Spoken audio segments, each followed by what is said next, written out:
A special shout out to our sponsors, Ocean Stone Architectural Lighting, a fully customizable track lighting system for your home, controlled by an app on your phone.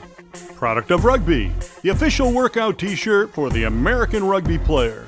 You can help the Product of Rugby charity. With every item sold, $5 goes to feed the American children.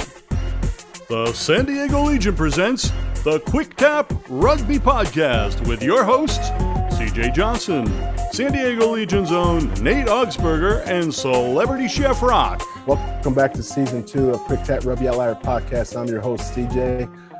The world has changed a great deal since the last time we were with you. We have a vaccine. We have a new president. We had an insurrection. We had a Super Bowl without fans. We had our Thanksgiving and Christmas with our family. But at least some of our family survived. And now we are back. We're back with you this season, season 2, with MLL star, San Diego Legion star, Nate Augspurger. Welcome back, Nate. Yo, CJ. Glad to be back, man. It feels good to be here. Thanks for introducing me, man. And what a ride it's been. It's been a lot of things going on since the last time we were together, and we'll talk a little bit more about that. But let me introduce our other co-host, the host of the Chef Rock Show, world famous chef, Chef Rock. What's up, my man? How you guys doing? It's been a while. It's been, as Nate was saying, a wild ride. It's good to be back on the air with you guys. We're looking forward to a great season of shows and lots of fun, a few yucks, and a lot of information. Yeah, we got a good season for this year. We got a new partner. We got a new partner with us. So we got the San Diego Legion came on to partner up with us to help support our podcast and the cause that we have. Our cause is to spread the word about rugby in America and get people more aware of it. And just so happens Nate's a member of the team and one of the stars of the team. So we're happy to have San Diego Legion on board. We're going to have some great guests this year. Hopefully some new guests that's going to bring you some new exciting angles of rugby, as well as our old friends that were on last year that talk about what's new and what's going on with them. So we want to bring, with this episode, we're going to talk to Nate about his new journey this season, the new 2021 season. So Nate, let's get started, my man. The team, brother, moved to Vegas. What was your thoughts? What was your first thought about that?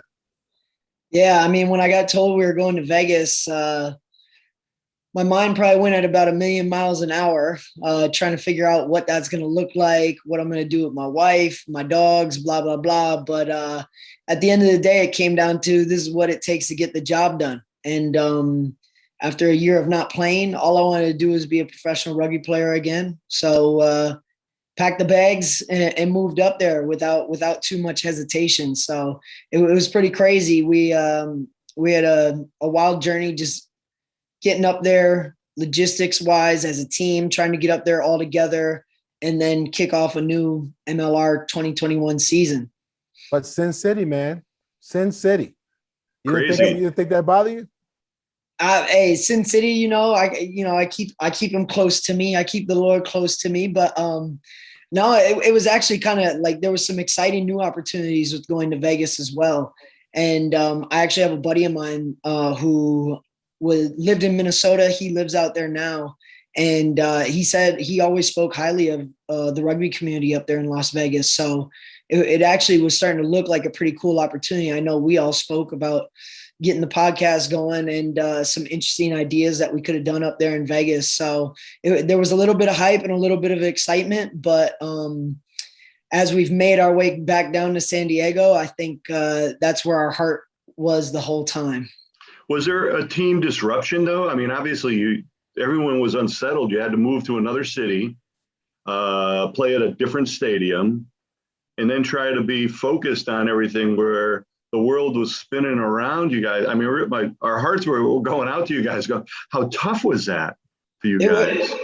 It was super tough, Chef, because like our owners were always trying to put their best foot forward to get us in a position to still play really good rugby and be taken care of. But it was all happening so fast that even they could only provide so much certainty and information. They were relying on a lot of other people's word for things to fall into place. So, even from top to bottom, there wasn't any dissension, but it was just really hard to stay as focused and as together as we have been in the past, especially being here in San Diego.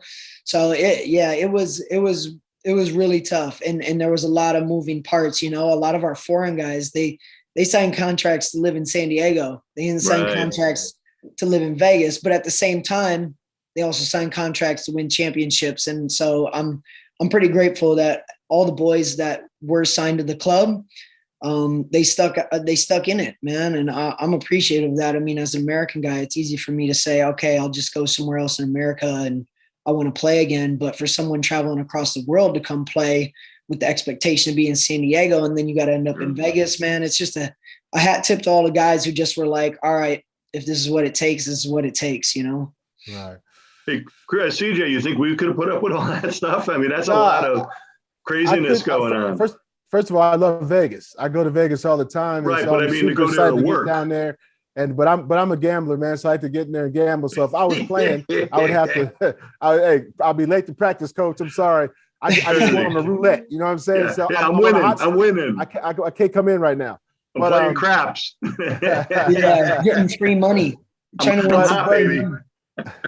So Nate, on that topic where you said the new team members come to sign a new contract just to live in San Diego as well as to win championships, the team last year started off 5-0.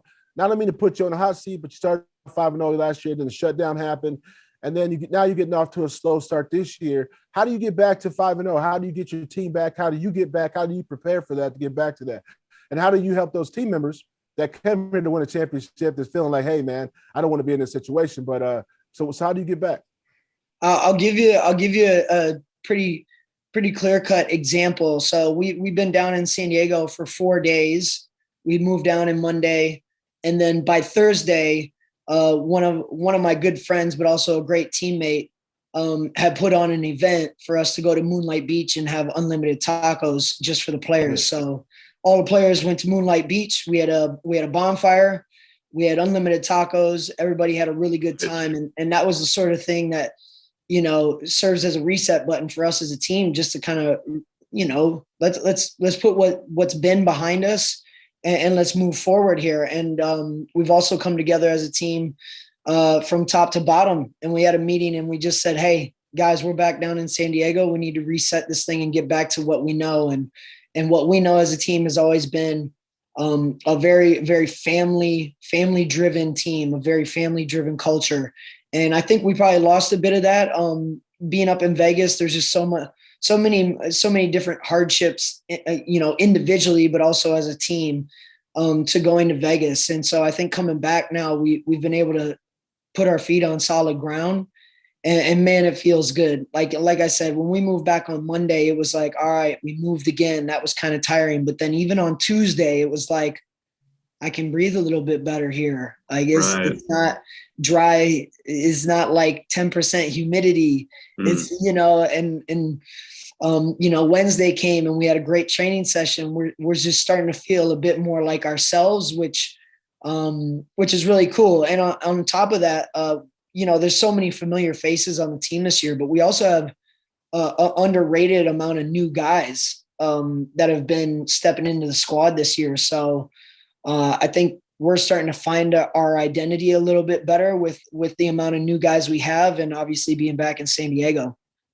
Last year you guys had, going 5-0 or, last season, and you guys were basically sitting on top of the world. You were feeling strong. The San Diego fan base was really starting to grow because we were going to the games, and all of a sudden the stadiums are packed full of people. And now I know on social media, people are feeling like you guys are like the Chargers. You left us. And I'm pleading with the San Diego Legion and rugby fans to give you guys a second chance. I mean, it wasn't your fault COVID hit, but they're kind of blaming you guys for leaving them. I've been reading the posts and I'm like, come on, people, enough of this kiddie stuff. This is real. These guys were forced out of their town because there was no stadium. And people are like telling me, friends that watch, going, well, there's a high school stadium they could have played at. No, the schools are closed. Come on, folks, get with the team. Now they're going to come back. So what do you think about that? I mean, you guys hear all that scuttlebutt. the San Diego fans are a little fickle, but you guys deserve a second chance. Scuttlebutt. What is scuttlebutt? I'm just curious. Scuttlebutt's an old Navy term. It's gossip. Is that a particular bug or something? Scuttlebutt? Yeah. Well, I used to have a skinny butt. Now I got a scuttlebutt. Okay. I see where you're going now. No, but you know what? It's like gossip. And you knew what I meant. You're busting my chops. So do you guys feel like, okay, we need a second chance here in San Diego with the fans so we can get them back? Yeah, I mean, I don't know if, of course, the PR player in me is like, yeah, we don't look too much into that stuff. But for sure, with moving to Vegas, our first game probably wasn't broadcasted as great as we would have liked it to, and we couldn't have fans up there in Vegas. And then LA has been the LA team has been playing in LA. So I think there was just a lot of questions, and maybe there was more dissension, among the fans or unrest among the fans than we thought. But at the end of the day, we just can't wait to be back in front of the fans. We can't wait to show them, we're still the same team. We're still trying to go out there and represent the same way we always have, and obviously we still want to make that connection in our community strong, like it's always been. And yesterday at our game versus Utah, we pulled out a win against a tough team, right, that's been playing well, and we were very, very happy to see the cohort, our guys dressed up in their Legion armor, cheering us on. Nice. And that's like a big part of our identity as a team. And right. It's a really cool part of being a fan and coming to the games. If you got 7-year-old kids and they see legit guys in armor, serious 65-pound armor and capes and stuff, it's an important part of growing our brand and growing who we are as a team. So I just can't wait to be back in front of them, Chef. And hopefully all the unrest can just dissipate with some really good rugby that we play, start getting back in the will. I think it will, Nate. You guys are, a strong team, and to get back in front of the fans, I mean, that's what they want, and you guys can do it and pull off a spectacular season, Damn right. Hoorah. We're ready for you, baby. Get me fired up. We just played. I'm ready to go again. Come on, Nate. Let's go. For putting you on the hot seat. We probably just putting you in the hot seat, but you are our guest this week, so we got to get all the good answers from the good questions. So let me ask you a question, man. So here's the thing: you've been nicked up this season a little bit, but rugby is no stranger to cuts and bruises and stuff like that. So how do you get back to being the old Nate and the best scrum half in the league? So with some of the injuries that you have. Yeah, so I had a calf injury, and it was kind of a bing bang sort of thing at training. So it took me down, and knocked me out of my normal routine. When you're healthy, there's just certain things, I wouldn't say you take them for granted, but you kind of do. It's like you're able to stick to your process. You're able to stick to your passing, your kicking mechanics. You're able to kind of go through the things that make you a sharp player and keep you sharp on the field. So you got to get creative once you get hurt. And especially for me, the first couple of days, it was like I had to start getting into walking and stuff again. So there's definitely some skill work that I look forward to getting back to help my game and help improve my game and the type of impact that I can have for the team when I'm out there. And then outside of that is obviously just moving forward. You gotta physically continue to take care of your body and be mindful. We're professionals, and we have a brand new Legion headquarter facility with a gym in it, and we have the tools that we need to be professional here in San Diego, which is another part. Being back in San Diego is going to help us with the resources and the connections we have, the great people. Dr. Rodriguez, someone who's always helped us out and has been with us for a few years now. So it's all about just sticking to the process, really, CJ. Sticking to the process as best as I can. Get back to what I used to be doing that maybe I had to get away from for a couple of weeks while I was injured, and then turn into the guys on the team to help me get those improvements as well, because we all know you can't just do it on your own. to be a great player. You can't just do it on your own. You got to have other people with you. Oh yeah, Nate. It's funny because I'm sorry, CJ. No. Go ahead. I was just going to say, Nate's right. It's a team process. That's all. Yeah, it's definitely a process. I was just going to say, you kind of feel out of sorts when you're on the road. I was a road warrior. I mean, I was doing 125 shows a year. I was literally on the road 3/4 of the year, and every time you went to a new city, you always kept. You were out of sorts, from your regular routine of saying, okay, every morning I'm going to get up and I'm going to eat this and I'm going to go to the gym, and you have your routine. And that people say, well, you're just in a different city. No, it's not the same. No. So for you guys, have to go up there and bubble up in Vegas. And then now with the games in LA, it's still a little out of sorts, but at least you're going to train in Carlsbad. You guys can get back to your routine. And as injuries come for strange reasons. They're not all from shots in the throat or kicks in the calf, right? Because I had asked you, I go, and you couldn't even talk to me, man. People don't realize how tough this sport is.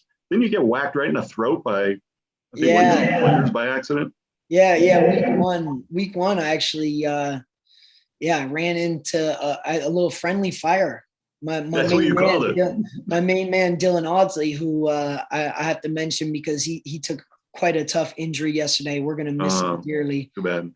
So anybody who knows him, he's a great guy. Just send him your well wishes on his road to recovery. Yeah. But I ran right into Dylan, and man, my throat took a shot. So, Oof. we get banged up. But the beautiful part about San Diego is we can just go jump in the ocean, man, and get that natural.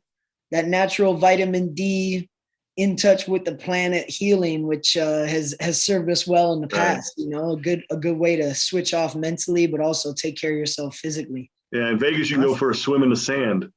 In another month, figure it's going to be 120 degrees there too. Yeah, I know. It's funny. It's funny, Chef. You said you were on the road 120 days a year.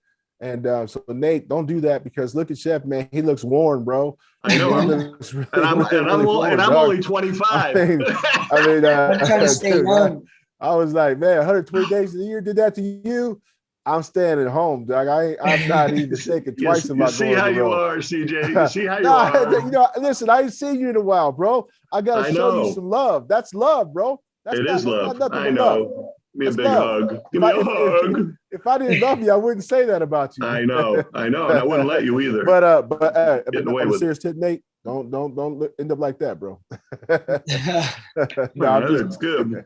I don't need that. I like having a home. I like having a place to call home. No place like home. Hey, with everything behind us, the shutdown behind us, the world's onto a new recovery. People are being vaccinated. Things are changing. What do you look for as Nate, the player, Nate, the person? Is there some things that you want to do now that you haven't done in a while besides rugby? I know you're super excited to get back to rugby, but are there some things you want to do now that maybe with your wife, take her to the beach? I mean, you live on the beach, so you got the best of both worlds.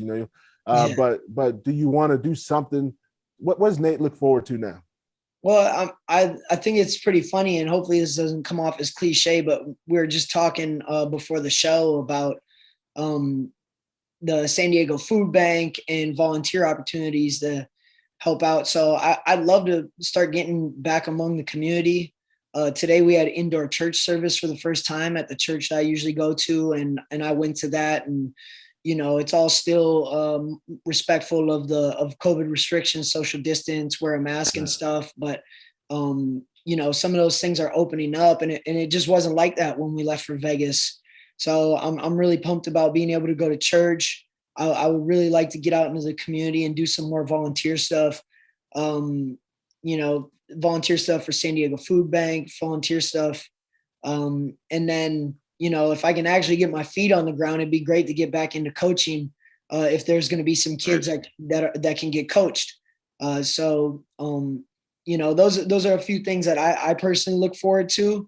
Outside of that, though, obviously the great city lifestyle of San Diego. Love to go out and get a craft beer here and there. Yeah, get yourself a Legion beer. Yeah, Ballast Point. Have you had it yet?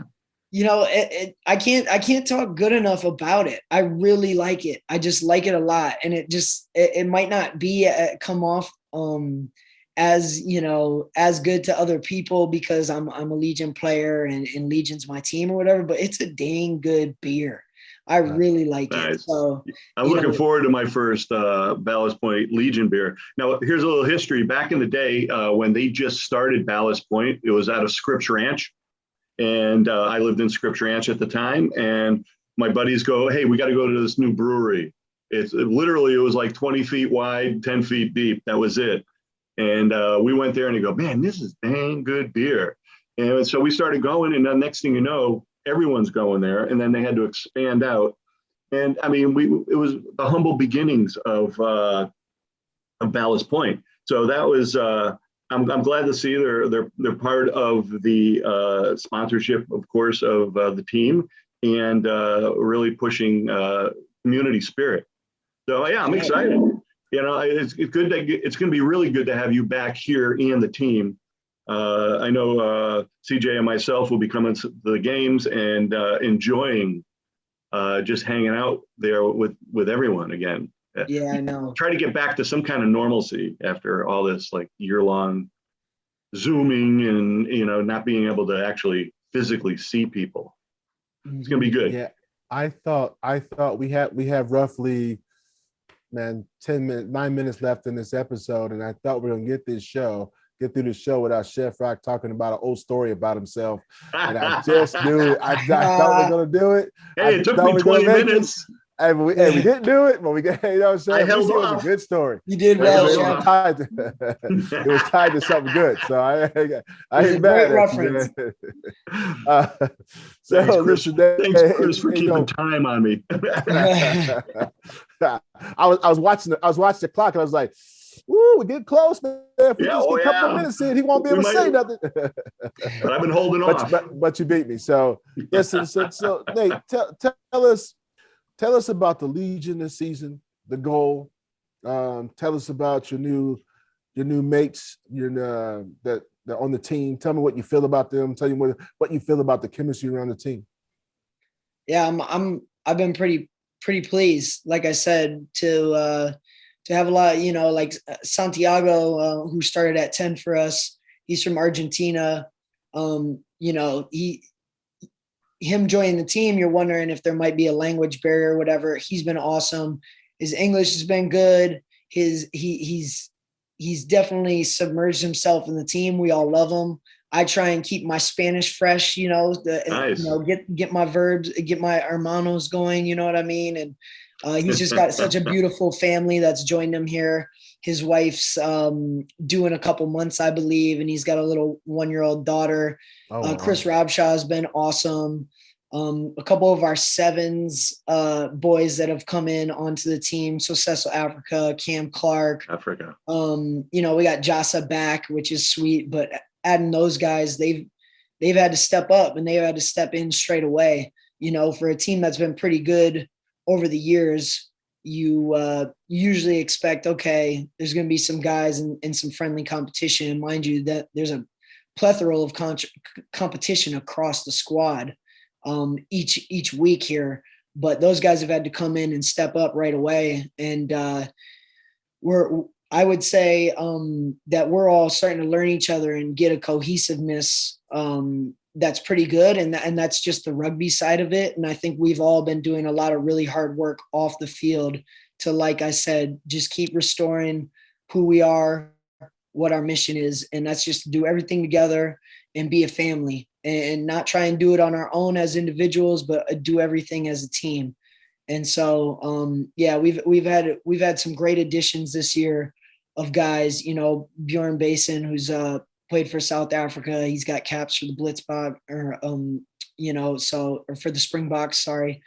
So it's been pretty cool to see it all come together. And I think some of the hardships early on are starting to get wrinkled out, and we're starting to gel a bit better as a squad. So that's great. Hey, I got a question for you, Nate. I know, like in the NFL and some other team sports, like when they get a new guy on, they not to do hazing, but is there any kind of like traditional stuff you guys do? I'm not talking about wrapping them up in toilet paper or anything, but I know like in the NFL, sometimes the lineman will take out, the new guy, or the quarterback will take him out, and then they'll basically make the rookie pay for everything. They'll pull some kind of snafu on that. And not to go that far, but is there something you guys do? You make them stand up and sing in front of the whole team or something? Well, I think so. We have two guys that we drafted in the MLR draft, and they're both younger players who just graduated college. So Patrick Madden, who's a hometown hero, and then Cole Zarcone. Every once in a while, those two will catch a good rookie card. A rookie card will get played at those two guys, but we generally do a pretty good job of we try and have the accountability as far as like cleaning up after ourselves, picking up the gear and all that stuff. We try and do a good job of just spreading that out and making sure that everybody on the team's doing their part. Right. But on the way home last night from our game, it wasn't a rookie thing, but we ended up getting some entertainment. That's what we like to call it on the bus ride home from LA. We had a solid hour of entertainment from guys going up to the front of the bus and singing different songs and everybody singing along. So, nice. And that could be really nerve wracking. Some guys aren't that comfortable to do that, but I felt like the guys who were called upon did a very good job and they weren't shy. So that's always a good sign. But it brings the team together too. Yeah, because it's not like guys that are separated, I remember just a quick story. Chris, CJ, I got time for a quick story? He's got to run it by you, CJ. I got to run it by. We got a couple minutes left. Yeah. So, I think you guys know that my cousin, Eric Mangini, he was head coach for the Jets and the Browns. And when he was head coach for the Jets, he was telling me a story that when they brought on Brett Favre that one year, he basically kind of like was living in a bubble of his own. He had his own little office. He was always on the phone. He never once took the line out. And I thought that was a big mistake, because if you watch the games that season, for whatever reason, sometimes there was a little hole where the linebacker came flying through. And Brett Favre, I think, got hit more times that season than anything else. Not that it was planned, but, I'll back you on that, Chef. I'll back you on that. There's definitely a sense of trust built within a team, and it's one of the first things we like to do as a team is we greet each other in the morning. Right. We want to say hi to each other. We want to make sure that we're all acknowledging each other and at least giving each other the respect of, hey, how you doing? Hey, good morning. Good to see you. Those things are all really important, because you're absolutely right. I mean, the guy who's maybe outcasting himself or not doing all the things that the rest of the team is doing is going to potentially be the same guy on the field who's going to choose to do the thing that's outside the system or try and make the hero play. And in a team like us, that's very talented, and it's got, the new guys that we've added, the amount of rugby IQ and knowledge that we have, we don't need guys to do that. We just need guys to be themselves, and we just need to all play together and things work out really well for us. One last thing before we get out here and wrap this up, this first episode of season 2.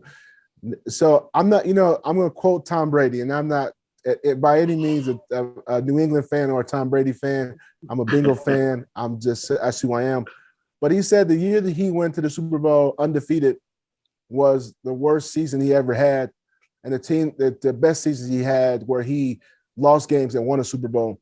Now, last year's team was 5-0, starting 5-0, and now this year's team is struggling a little bit. Do you feel that you feel better about this year's chances, with this year's team than you did last year?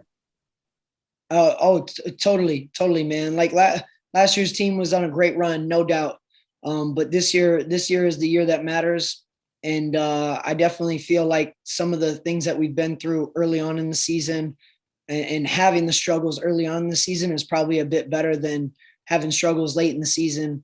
You got to peak at the right time if you're going to go all the way.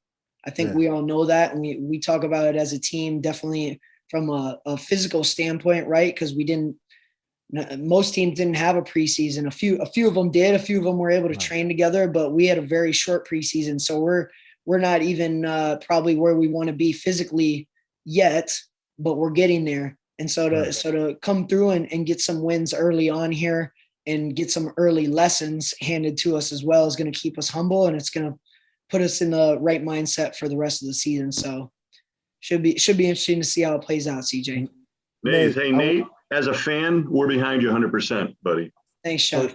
So he said, I couldn't have said it better, but I want to say, Nick, thank you for being on the hot seat today, man. And I know you part of the crew, so you asked questions. You didn't get a chance to ask anybody questions today, so it was all about you. But we really appreciate it. Welcome back, and welcome back to the set, gentlemen. We're back into our Zoom set, so to speak. So Zuma. I also want to welcome back Tom Killiman, our producer, and Big Tom. Thanks, thank you, Tom, for putting us together, keeping us strong, and keeping us together. So we look for a strong season 2. As our followers and fans expect great things coming in the future, great guests and great stories and more Chef Rock's moments. We're going to create a little thing called Chef Rock Moments, so he can tell a little story, about himself. So I'm just going to say thank you for this episode. Thank you, Nate. Thank you, Chef Rock. Quick tap out, people. Thank you. Appreciate you guys. Quick tap out. Tap out.